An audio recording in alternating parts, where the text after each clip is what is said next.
At 28 years old, Sydney Sweeney is one of the most powerful young stars in Hollywood. She earns millions per movie, gets paid up to $1 million per episode, produces blockbuster films. Only 12 years old, she reportedly created a business plan presentation for her parents. Not as a joke, an actual presentation. Her goal convinced them to let her pursue acting professionally. And somehow it worked. At 30, her family packed everything and moved to LA. They bet everything on their daughter, and the cost was devastating. Her father lost his job. The family sold their house. Money disappeared fast. For 9 months, they lived in a tiny hotel room in Burbank. Sydney shared a bed with her mother. Her father and brother slept on a pull-out couch.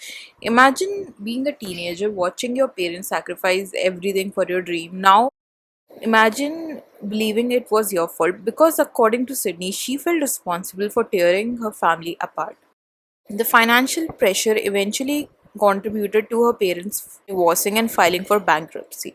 That kind of guilt changes people, especially ambitious people. While most teenagers worried about prom or homework, Sydney was hustling to keep her family afloat. She cleaned restaurant bathrooms, babysat for extra money, worked Universal Studio tours, auditioned constantly. I auditioned for everything from like 13 until I was 20 years old. I just auditioning, and just constantly being told no.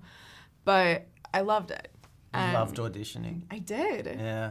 If you can embrace auditioning, then you're meant I to be doing loved it. it because it was so fun because you get to try out all these different characters. And faced rejection after rejection after rejection. This is where something likely important happened psychologically. Sydney didn't just want success, she wanted security. People who grow up around financial instability often become extreme hard workers later in life. Because money stops feeling optional, it becomes survival. And if you look at Sydney Sweeney's career today, that pattern is everywhere. She takes opportunities relentlessly: movies, TV, brand deals, producing, business ventures, real estate. She was paid $7.5 million for The Housemaid, 2.25 million for Anyone But You, 1 million per episode for the TV series Euphoria. She moves like someone terrified of losing everything again, and honestly, that fear may be the engine behind her empire. Hollywood success didn't happen overnight. For years, Sydney Sweeney bounced through tiny roles. One episode here, one guest appearance there. You probably saw her without even realizing it. She appeared in shows like Pretty Little Liars, Grey's Anatomy, Criminal Minds, The Handmaid's Tale. Small parts, short scenes, years of uncertainty. Then came major projects like Everything Sucks, Sharp Objects, Once Upon a Time in Hollywood.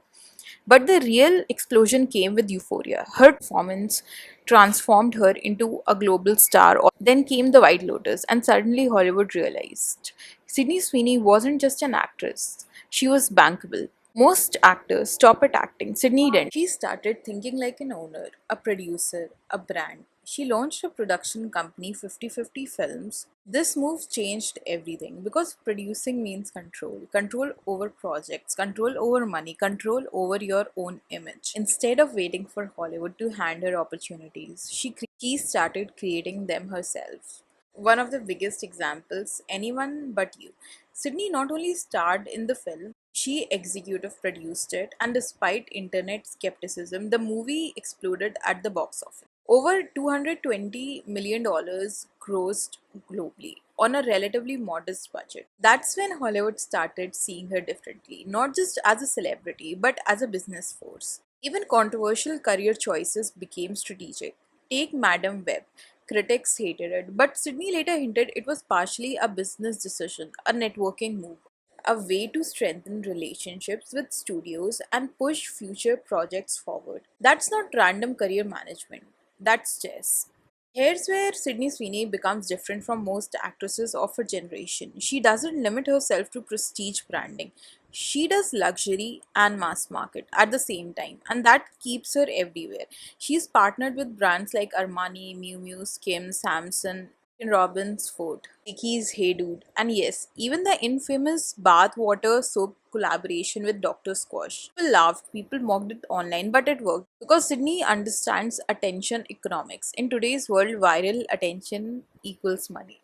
and she knows how to dominate headlines without disappearing. One report even claimed that an American Eagle ad, which was controversial and featured Sydney Sweeney, added hundreds of millions of dollars to the company's market value in a single day. Whether you love the marketing or hated, you remembered it. And that's power. Sydney is also at the same time building assets. Reports estimate her real estate portfolio to be worth over $20 million. She's also entering fashion entrepreneurship directly with her own lingerie line.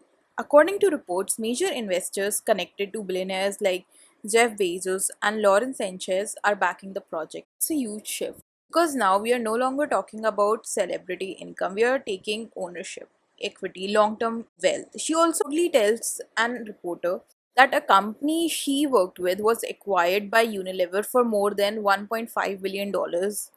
But whether she has equity in the company or not remains a mystery. Meanwhile, her Hollywood career keeps growing. Bezos is now allegedly pushing for Sydney to be made the next Bond girl. She's also attached to projects like Split Fiction, Barbarella, and she's continuing the journey to executive produce many of her projects herself. And that's the key. She's not just working in Hollywood anymore, she's building leverage over Hollywood. But when you look at Sydney's career, it can seem excessive. But when you understand her background, it starts making sense. A kid who watched her family lose everything and grew up into an adult who never feels financially safe, even after becoming rich. Poverty and trauma don't disappear when money arrives. They just change form. And maybe that's why Sydney keeps working non-stop, not because she's greedy, not because she's fame obsessed, but because she remembers the hotel room, she remembers the bankruptcy, she remembers the fear, and she never wants to go back. Sydney's story is inspiring, and it tells us that our biggest fears can become our biggest motivators, and our lowest point might be the beginning of everything. Thank you so much for watching the video, and make sure to please like, share, and subscribe for more. See you in the next one.